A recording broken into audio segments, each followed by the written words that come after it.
Hey, good morning, Journey. How's everyone doing this morning?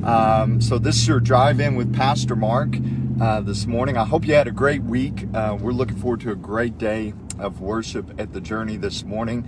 So I want to talk with you this morning. We started last week kind of digesting some words and different phrases and objections people have to Christianity. And one of them I wanted to talk about this morning is this idea of exclusivity. So basically that Christianity is exclusively about Jesus Christ, and Jesus is the only way to salvation. And so many people in culture today would claim that exclusivity is being closed-minded, or another word we use is bigoted, and so which is far from it. And so another I guess argument against exclusivity is that all religions basically believe the same thing about God and about Jesus Christ, and which is not true either, because if that were the case, then for the Jew or the Muslim, they would have a false idea of who Jesus is, because they believe he was a prophet, a good man, but not the Son of God. And if that were the case for Christianity, then we would have it all wrong as well. So the idea of truth, I think, is what it all comes down to. What is truth? What does it really mean to embrace the truth of the gospel? For some in secular society or in a post-Christian world, they view truth as kind of like the blind men and the elephant.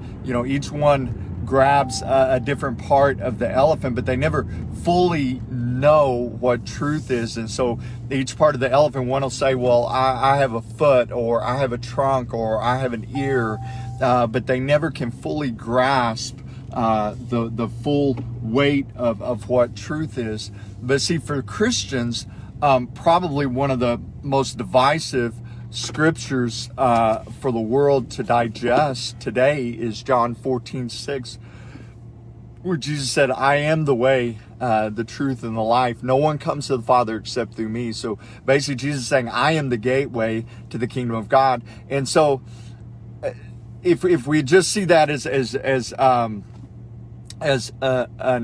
exclusivity of Christ as something that it doesn't allow options and choices in the world today, but for the Christian, it's freedom. That is absolute freedom. We don't have to wonder and guess what truth is. We don't have to wonder and guess which way is the right way, because for the Christian, it's all about a relationship. And that's the thing Christianity offers that nobody else does. See, we live in a culture in the world today, they like the buffet mentality, that we live in a world of options.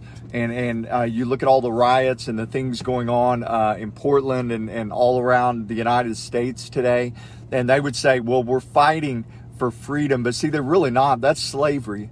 They are being enslaved again to this culture and this world, and they're looking for meaning. They're looking for truth. And the only truth that will truly set them free, will truly give them peace in their life, is Jesus Christ. So what do we need to do? I believe we need to live life with a full platter of the gospel.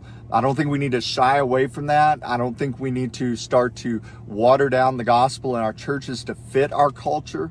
And we're going to talk in church this morning about an idea or a term that's called synchronization or synchronicity. Basically, that means when culture and Christianity meet, and we allow culture to influence our churches. We allow culture to influence our gospel.